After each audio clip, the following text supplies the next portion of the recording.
Hello dear friends, my name is Raj and welcome to the future classes by Raj sir. Dear friends, today we are going to discuss a very important chapter of class 10th which is coordinate geometry यानी कि निर्देशांक ज्यामिति. Dear friends, before starting this chapter we must have to know about coordinate geometry. क्या होता है किसी भी chapter को स्टार्ट करने से पहले हमें उस चैप्टर के बारे में जानना होता है कि वो चैप्टर क्या है, क्यों है और हमारे लाइफ में उसका यूज क्या है. तो फर्स्ट ऑफ ऑल हम ये डिस्कस करने चलते हैं कि ये कोऑर्डिनेट ज्योमेट्री है क्या. ठीक है, तो कोऑर्डिनेट ज्योमेट्री क्या है? Coordinate geometry is a system of geometry. Coordinate geometry क्या है? एक सिस्टम है. किसका सिस्टम है? ज्योमेट्री का एक सिस्टम है. और हम करते क्या है कोऑर्डिनेट ज्योमेट्री में? तो हम क्या करते हैं, किसी भी प्लेन में कोई पॉइंट कहां पे है, उसका पोजीशन क्या है, उस पोजीशन को हम लोग क्या करते हैं, किसका पोजीशन? पॉइंट का हम क्या करते हैं, पोजीशन फाइंड करते हैं with the help of coordinate geometry. ठीक है, अब बात ये आता है कि इस चैप्टर का यानी कि कोऑर्डिनेट ज्योमेट्री का, निर्देशांक ज्योमेट्री का हमारे डेली लाइफ में यूज क्या है. तो इसका जो यूज है बहुत ही ब्रॉड है. ठीक है, जैसे एक एग्जांपल ले लेते हैं. आपने गूगल मैप का कभी ना कभी यूज तो किया ही होगा. अब गूगल मैप में क्या करते हैं, हम किसी भी लोकेशन को सर्च करते हैं. तो किसी भी लोकेशन को गूगल मैप कैसे फाइंड करता है, तो उसको फाइंड करने के लिए कौन सा तरीका अपनाता है? कोऑर्डिनेट ज्योमेट्री का.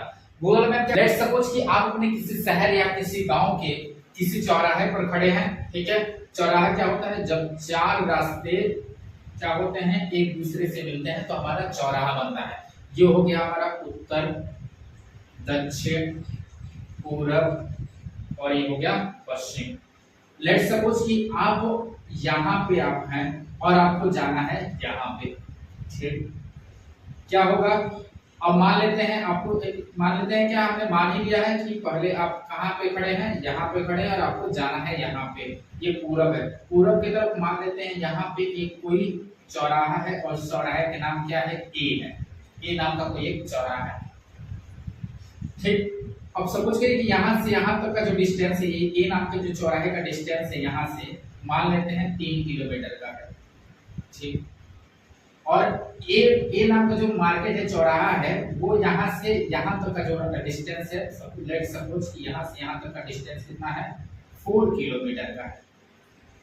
अब गूगल मैप क्या करता है? गूगल मैप मान लेते हैं यहाँ से आपको यहाँ पे जाना है, तो गूगल मैप क्या करेगा कि भाई आप क्या करिए, पूरब डायरेक्शन में. ठीक है, ईस्ट वेस्ट नॉर्थ साउथ, ये थोड़ा ऐसा होगा. ये पूरब की तरफ आप कितने किलोमीटर चले जाइए? 3 किलोमीटर चले जाइए. पूरब की तरफ जब 3 किलोमीटर जाएंगे आप, तो आपको ए नाम का एक चौराहा मिलेगा और इस चौराहे से आपको किधर की तरफ मुड़ जाना है? उत्तर की तरफ. उत्तर की तरफ मुड़ जाइएगा. कहां तक जाना है? उत्तर की तरफ मुड़ के कितने किलोमीटर तक जाना है? 4 किलोमीटर तक. 4 किलोमीटर तक जाएंगे, जो आपका डेस्टिनेशन है, तो आपका जो डेस्टिनेशन वो आपको मिल जाएगा. ठीक, तो हुआ क्या, हम कहाँ गए? पहले 3 किलोमीटर पूरब की तरफ गए. ठीक, फिर पूरब से उत्तर की तरफ कितने किलोमीटर गए? 4 किलोमीटर की तरफ. ठीक है, ये होता है आपका गूगल मैप का जो भी डायरेक्शन है. गूगल मैप कैसे बनाता है? With the help of coordinate geometry. तो ये रहा हमारा डेली लाइफ में कोऑर्डिनेट ज्योमेट्री का यूज. इससे और भी बहुत सारे एग्जांपल हैं कोऑर्डिनेट ज्योमेट्री का हमारे लाइफ. ठीक है, तो चलते हैं नेक्स्ट टॉपिक के. Now the next topic is what is coordinate. Coordinate X axis, Y axis, origin, cartesian plane. इन सबको हिंदी बोलते हैं चतुर्थांश. एक्स अक्ष, वाई अक्ष, मूल बिंदु, और कार्टेशियन प्लेन को हिंदी में भी हम लोग कार्टेशियन प्लेन ही बोलते हैं. इसको हमको पढ़ना है. तो लेट्स स्टार्ट. ठीक है, देखिए हम लोग क्या करते हैं, अगर हम किसी भी प्लेन में अगर हम वर्टिकल लाइन क्या करते हैं? ड्रॉ करते हैं. तो इस वर्टिकल लाइन को हम लोग बोलते हैं वाई एक्सिस. ठीक, और हॉरिजॉन्टल लाइन अगर ड्रॉ करेंगे तो इसको हम बोलते हैं एक्स एक्सिस.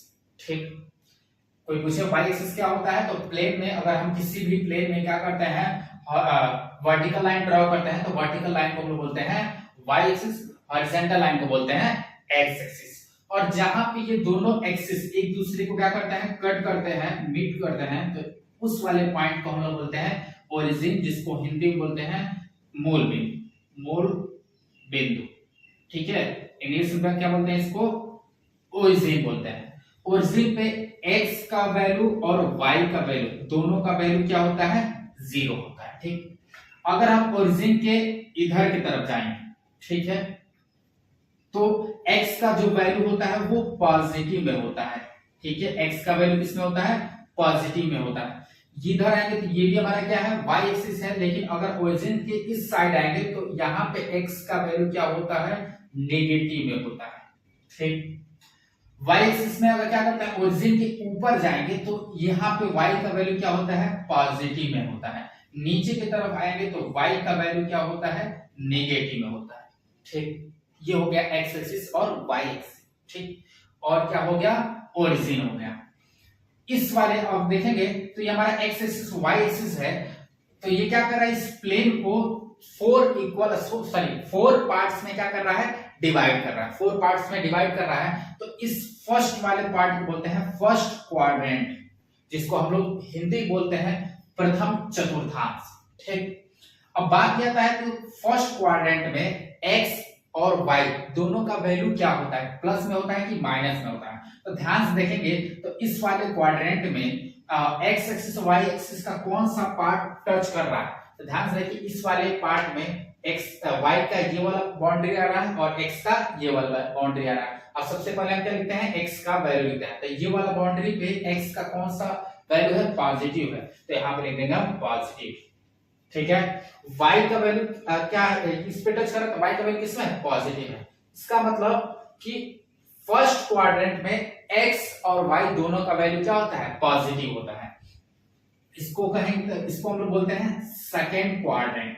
अब सेकेंड क्वाड्रेंट में x और y का वैल्यू किसमें होता है, तो ध्यान से देखिए सेकेंड क्वाड्रेंट में कौन सा बाउंड्री टच कर रहा है, तो ये वाला और ये, ठीक। तो हम पहले सबसे पहले किसका वैल्यू लिखते हैं, x का वैल्यू लिखते हैं। तो देखिए x का वैल्यू हम x एक्सिस पे देखेंगे तो x का वैल्यू ये वाला बाउंड्री पे क्या है, x का वैल्यू नेगेटिव है, यहाँ पे हम लिख देंगे नेगेटिव, कॉमा। अब देखिए y का वैल्यू कौन सा टच कर रहा है, प्लस वाला, तो यहाँ पे लिख देंगे प्लस। सेकंड क्वाड्रेंट में क्या होता है, प्लस माइनस और प्लस होता है, इसको बोलते हैं थर्ड क्वाड्रेंट, ठीक है। थर्ड क्वाड्रेंट में देखिए ये वाला बाउंड्री टच कर रहा है, तो x का वैल्यू क्या है, यहाँ पे नेगेटिव है, और y का वैल्यू क्या है, ये भी नेगेटिव है। तो थर्ड क्वाड्रेंट में दोनों का वैल्यू क्या होता है, नेगेटिव होता है, x और y दोनों का वैल्यू नेगेटिव होता है। फोर्थ क्वाड्रेंट यानी कि चतुर्थांश में क्या होता है, x का वैल्यू क्या है, ये वाला बाउंड्री प्लस में है, और y का वैल्यू ये वाला बाउंड्री नेगेटिव है। तो फोर्थ क्वाड्रेंट में क्या होता है, प्लस माइनस होता है। अब बात किया था कि इन सब का फायदा क्या है, तो फायदा ये है, जैसे आपके एक्सरसाइज में क्वेश्चन आएगा, कहेगा कि आप बताइए जो गिवन पॉइंट है वो किस क्वाड्रेंट में लाई करेगा। फॉर एग्जांपल लेट्स सपोज 4-3, ये आपका पॉइंट दे दिया गया है। अब कह दिए कि इस पॉइंट को बताइए किस क्वाड्रेंट में लाई करेगा, तो ध्यान से देखें तो x यहाँ पे क्या है, 4 प्लस में है और 3 क्या है, माइनस में है, ठीक। तो प्लस माइनस, पहले प्लस है बाद माइनस है, किस क्वाड्रेंट में लाई करेगा, फोर्थ क्वाड्रेंट में। यानी ये जो पॉइंट है कहां पे आएगा, फोर्थ क्वाड्रेंट में। अगर ग्राफ बनाएंगे तो ग्राफ किसमें आएगा, ये वाला पॉइंट किस वाले क्वाड्रेंट में, यानी यहाँ पे आप दिखाएंगे। एक और एग्जांपल ले लेते हैं, मान लेते हैं क्या है, -2 है और ये -1 है, ये कहां पे लाई करेगा, किस क्वाड्रेंट में, तो देखिए x और y दोनों का वैल्यू क्या है, माइनस माइनस, तो दोनों में माइनस वहां पे है, किस क्वाड्रेंट में, तो थर्ड क्वाड्रेंट में, ठीक है। तो इसको बताने का फायदा यहाँ पे आप देख रहे होंगे, ठीक। तो क्वाड्रेंट क्या होता है, ये फर्स्ट, सेकंड, थर्ड और ये फोर्थ। अब बात यह आता है कार्टेशियन प्लेन क्या है, तो ये चारों हमारा क्वाड्रेंट जो है, ये चारों क्वाड्रेंट मिलके ये जो हमारा प्लेन बन रहा है, इसी को हम लोग बोलते हैं कार्टेशियन प्लेन, ठीक है। उम्मीद है आपको समझ में आ रहा होगा। ये सब बेसिक पॉइंट है, ये आपको आगे जाके हेल्प करेगा। Now let's discuss a very important formula of this exercise, which is distance formula, यानी कि दूरी सूत्र। So let's prove how to prove the distance formula। हम डिस्टेंस फार्मूला कैसे प्रूव कर सकते हैं, तो डिस्टेंस फार्मूला प्रूव करने के लिए हम क्या करेंगे कि हमारा हो गया कौन सा लाइन, इस लाइन को हम लोग बोलते हैं y एक्सिस और इस वाले लाइन को बोलते हैं x एक्सिस, ठीक है। ये हमारा हॉरिजॉन्टल लाइन हो गया, ये हमारा वर्टिकल लाइन हो गया, ठीक। Let's suppose the first point is here, मान लेते हैं जो पहला पॉइंट है वो यहाँ पे, ठीक। और इसका नाम क्या लेते हैं, इसका नाम लेते हैं a, ठीक। सेकंड जो पॉइंट है यानी कि दूसरा जो हमारा पॉइंट है वो मान लेते हैं, दूसरा पॉइंट यहाँ पे है, इसका नाम मान लेते हैं बी है। अब हम क्या करेंगे, इन दोनों पॉइंट को मिला देंगे और इन दोनों के बीच का हमको क्या निकालना है, डिस्टेंस निकालना है। क्या निकालना है, डिस्टेंस। डिस्टेंस हिंदी में दूरी निकालना है, यानी दो बिंदुओं के बीच की दूरी हम कैसे फाइंड करते हैं, how to find the distance between two points. ठीक है, यानी हमको क्या करना है, दो बिंदुओं के बीच की दूरी फाइंड करना है, तो उसके लिए हम क्या करेंगे, एक छोटा सा फार्मूला हमको डिराइव करना है। अब आपसे कहा जाए कि इसका आप कोऑर्डिनेट बताइए, ठीक है, तो कैसे फाइंड करेंगे इसका कोऑर्डिनेट, सॉरी कोऑर्डिनेट। तो कोऑर्डिनेट ए का कोऑर्डिनेट कैसे फाइंड होगा, तो हम क्या करेंगे, यहाँ से इस ए वाले पॉइंट से हम क्या करेंगे, परपेंडिकुलर ड्रा करेंगे। परपेंडिकुलर ड्रा करेंगे इस पे x axis and y axis, दोनों पर हमने क्या किया है, परपेंडिकुलर ड्रा कर दिया है। अब हम क्या करते हैं, मान लेते हैं कि यहां से यहां तक का जो डिस्टेंस है वो x1, ठीक, और यहां से यहां तक का डिस्टेंस ये मान लेते हैं y1, ठीक है। तो यही पॉइंट यहां पर आ रहा है, तो ये हो जाएगा क्या, y1 हो जाएगा, ठीक, y1 हो गया। तो इसका कोऑर्डिनेट क्या हो जाएगा, इसका निर्देशांक क्या हो जाएगा, तो देखेंगे x एक्सिस पे कितना डिस्टेंस पे टच कर रहा है, x1 पे, कामा y एक्सिस पे कहां टच कर रहा है, तो y1 डिस्टेंस पे टच कर रहा है, तो ये हो जाएगा y1, ठीक, इसका कोऑर्डिनेट निकल गया। ठीक है, ऐसे हम क्या करेंगे, इस y का हम क्या निकालेंगे, निर्देशांक यानी कि कोऑर्डिनेट निकालेंगे। तो हम क्या करेंगे, जैसे यहाँ पे हमने परपेंडिकुलर ड्रा किया है, सिमिलरली यहाँ भी हम क्या करेंगे, दो परपेंडिकुलर ड्रा करेंगे। एक हम ड्रा करेंगे x एक्सिस पे, एक ड्रा करेंगे हम y एक्सिस पे। ये हमने ड्रा कर दिया। मान लेते हैं यहां से यहां तक का जो डिस्टेंस है वो क्या है, y2 है, और यहां से यहां तक का डिस्टेंस ये इसी के इक्वल होगा।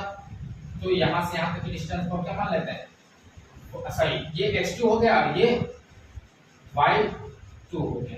ठीक है, इसका निर्देशांक कितना हो जाएगा, तो x एक्सिस पे कितने डिस्टेंस पे टच कर रहा है, तो x2 डिस्टेंस पे, और y एक्सिस पे y2 डिस्टेंस पे।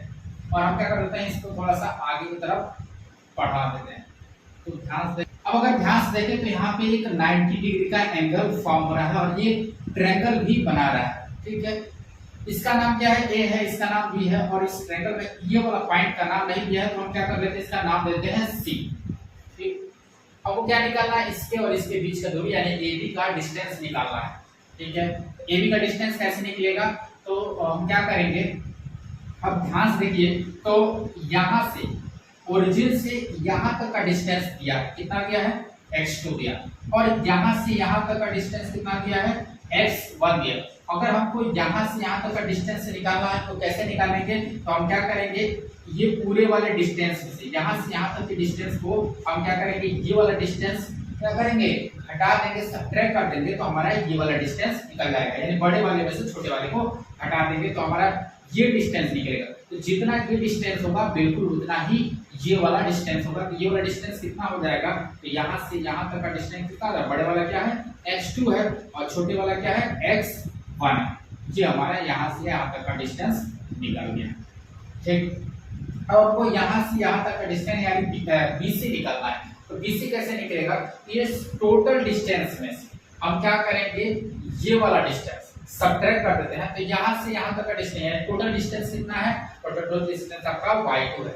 यहाँ से यहाँ तक का डिस्टेंस कितना है, y2 है, और यहाँ देखिए यहाँ से यहाँ तक का डिस्टेंस ये किसके इक्वल है, y1 के इक्वल है। तो ये कितना निकलेगा, इसको निकालना कैसे निकलेगा, तो इस बड़े वाले में से छोटे वाले को सब्ट्रैक्ट कर देंगे, यानी यहाँ से यहाँ तक का डिस्टेंस क्या हो जाएगा, y2 माइनस y1 हो जाएगा। ये डिस्टेंस हो जाएगा किसका, BC। और ये आपका राइट एंगल ट्रायंगल है, तो यहाँ पे हम क्या कौन सा थ्योरम लगा सकते हैं, पाइथागोरस थ्योरम लगा ही सकते हैं। तो हम क्या लिखेंगे, अकॉर्डिंग टू पाइथागोरस थ्योरम। ठीक है, तो पाइथागोरस थ्योरम क्या होता है, तो ये होता है आपका हाइपोटेनस का square is equal to perpendicular का स्क्वायर प्लस बेस का स्क्वायर। फिर भी बोलते हैं कर्ण का स्क्वायर इज इक्वल टू लंब का स्क्वायर प्लस आधार का स्क्वायर। ठीक है, हाइपोटेनस यानी कि कर्ण, कर्ण क्या है भाई, तो कर्ण हमारा ये है 90 डिग्री के सामने वाला क्या होता है, कर्ण होता है, हाइपोटेनस होता है 90 डिग्री के सामने वाला। तो 90 डिग्री के सामने वाला क्या है, ए बी है, तो ये हो जाएगा आपका ए बी, और स्क्वायर क्या लिख देंगे, इसका स्क्वायर लिख देंगे, इज इक्वल टू लंब यानी कि परपेंडिकुलर, परपेंडिकुलर कितना है y2 माइनस y1 है, y2 माइनस y1 स्क्वायर है तो क्या लिख देंगे स्क्वायर, प्लस बेस यानी कि आधार, आधार कितना है x2 माइनस x1 है, तो ये हो जाएगा x2 माइनस x1 इसका स्क्वायर।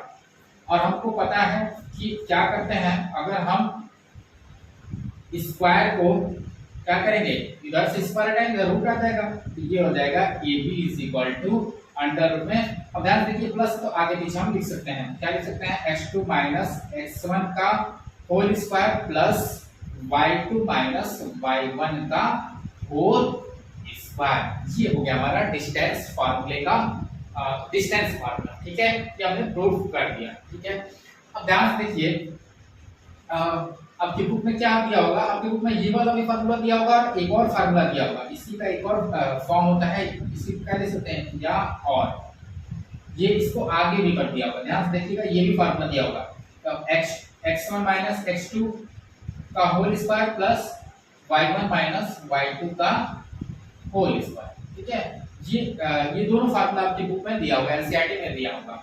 अब बात किया था कि इससे ये वाला फार्मूला कैसे लिख दिया भाई, तो ध्यान से देखिए कैसे लिखा है, तो हमको एक फार्मूला पता है a माइनस b का होल स्क्वायर, क्या होता है, ये होता है a square plus b square minus का 2ab। ठीक है राइट, अगर हम इसी को थोड़ा सा चेंज कर दें b माइनस a का होल स्क्वायर का पूछे तो ये क्या होता है, ये हो जाएगा b square plus a square minus का 2ab। ठीक है, इन दोनों में कोई डिफरेंस दिख रहा है क्या, नहीं दिख रहा है, तो आप कहने का मतलब ये है कि आप a माइनस b का फार्मूला लिखिए या b माइनस a का फार्मूला लिखिए, दोनों क्या होंगे बराबर होंगे, इक्वल होंगे। बिल्कुल वैसे ही आप क्या लिखिए x2 माइनस x1 का होल स्क्वायर लिखिए या x1 माइनस x2 का होल स्क्वायर लिखिए, दोनों का वैल्यू सेम आएगा, कोई चेंजिंग नहीं होगा। इसीलिए क्या क्या किया होगा आपकी एनसीईआरटी में, ये दोनों फार्मूला दिया होगा। ठीक है, घबराने की बात नहीं। अब सपोज करिए ये जो हमारा फर्स्ट पॉइंट है वो कहाँ हो, यहाँ पे हो, यानी कि ओरिजिन पे, तो ओरिजिन पे होगा तो क्या हो जाएगा भाई, तो ओरिजिन पे होगा तो हमारा x1 और y1 इन दोनों का वैल्यू क्या हो जाएगा, 0 हो जाएगा। तो अगर हम क्या करते हैं इन दोनों का वैल्यू 0 रख लेते हैं तो डिस्टेंस कितना आएगा, यानी कि डिस्टेंस फार्मूला क्या हो जाएगा, ये हो जाएगा आपका, यहाँ पे रखेंगे 0 माइनस x2 का होल स्क्वायर प्लस y1 के जगह 0 माइनस y2 का होल स्क्वायर, तो ये चेंज क्या हो जाएगा, सब्ट्रैक्ट करते हैं स्क्वायर करेंगे तो रूट हट सॉरी स्क्वायर करना माइनस हट जाएगा, तो ये हो जाएगा x2 का स्क्वायर प्लस y2 का स्क्वायर। ठीक है, तो आप ऐसे लिखिए या एक सिंपल फॉर्म में लिख सकते हैं ab इज इक्वल टू क्या x2 की जगह x मान लीजिए x का स्क्वायर प्लस y का स्क्वायर, तो ये हो गया आपका फार्मूला। ये वाला फार्मूला कब आप अप्लाई करेंगे, जब कोई पॉइंट ओरिजिन से पास करेगा तब। समझ में आ गया, अब तक के लिए इतना ही। अगर आपको वीडियो पसंद आया तो प्लीज वीडियो को लाइक करें, कमेंट करें, और हाँ अगर आप इस चैनल पर नए हो तो प्लीज चैनल को सब्सक्राइब करके बेल आइकन जरूर दबा लें। मिलते हैं अगले वीडियो में नए एनर्जी के साथ, तब तक के लिए bye bye, tata, love you.